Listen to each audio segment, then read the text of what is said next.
चलिए बात महाराष्ट्र की सियासत से जुड़ी हुई करते हैं। इस वक्त की अहम खबर आ रही है। शिवसेना प्रवक्ता संजय राउत ने एक बड़ा बयान दे दिया है। संजय राउत ने मुख्यमंत्री देवेंद्र फडणवीस पर पलटवार करते हुए कहा कि साल 2014 में ही बीजेपी और शिवसेना के बीच 50-50 के फॉर्मूले पर सहमति बन गई थी। संजय राउत ने कहा कि देवेंद्र फडणवीस के सामने इसका फैसला हुआ था और अब बीजेपी अपने वादे से मुकर रही है। 2014 में सी व्यू होटल में जो बात हुई उसको मानेंगे। आपको बता दें कि अलग अलग चुनाव लड़ा गया था और उसके बाद दोनों साथ आए थे सरकार बनाने के लिए और इस बार चुनाव दोनों पार्टियों ने मिलकर लड़ा है। क्या कुछ कहा शिवसेना की ओर से, आइए आपको सुनाते हैं। परिणाम आए हैं, उसके बाद भी गठबंधन है। हमारे मन में कोई खोट नहीं है, उद्धव ठाकरे साहब ने कहा है। अब गठबंधन में सरकार बनेगी, बननी चाहिए, यही तो मैंडेट है जनता का। मुझे लगता है मुख्यमंत्री साहब ने क्या बात की मुझे मालूम नहीं, या और कोई उनके लोग क्या बोलते हैं मुझे मालूम नहीं। हम तो युति का धर्म, गठबंधन का धर्म पालने वाले लोग हैं, उसका पालन होगा पूरी तरह से। एक छोटी सी मांग है हमारी बस कि चुनाव से पहले, लोकसभा चुनाव से पहले राष्ट्रीय अध्यक्ष अमित शाह जी और मुख्यमंत्री जी के सामने जो बातें तय हुई थी उसका पालन करें।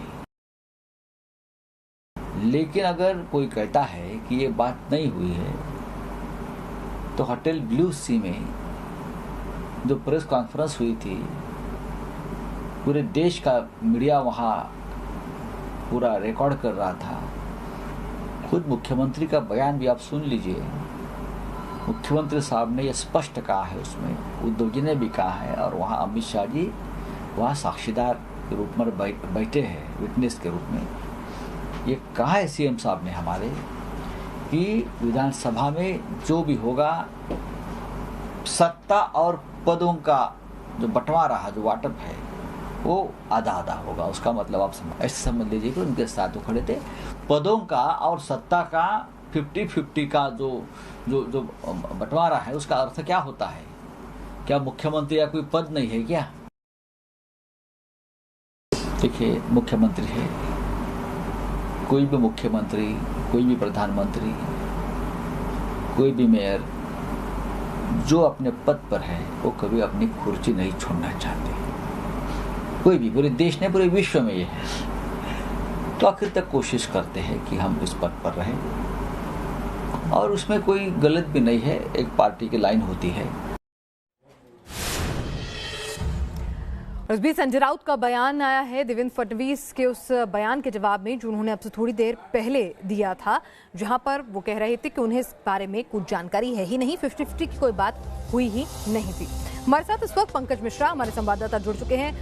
पंकज, सिर्फ ये नूरा कुश्ती हो रही है क्योंकि दोनों जानते हैं कि राज्य में साथ आए बगैर सरकार नहीं बनेगी। एनसीपी और कांग्रेस ने साफ कर दिया है कि वो विपक्ष में बैठना पसंद करेंगे।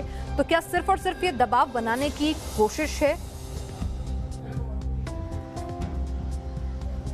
जी बिल्कुल, देखिए बीजेपी ने भी स्पष्ट कर दिया है कि मुख्यमंत्री जो है वो देवेंद्र फडणवीस ही होंगे, जबकि शिवसेना की तरफ से पूरे मुंबई में इस तरह के पोस्टर्स और होर्डिंग्स लगाए जा रहे हैं कि आदित्य ठाकरे को मुख्यमंत्री बनाया जाए। यानी कहीं ना कहीं शिवसेना जो है बीजेपी पर दबाव बनाती दिखाई दे रही है और लगातार जो शिवसेना के विधायक हैं वो ये कह रहे हैं कि हमारे पास सारे रास्ते खुले हुए हैं। यानी कि कहीं ना कहीं बीजेपी को एक तरह से धमकी है, चेतावनी है कि अगर उन्होंने शिवसेना की बात नहीं मानी तो उनके पास दूसरे विकल्प जो है वो भी खुले हुए हैं।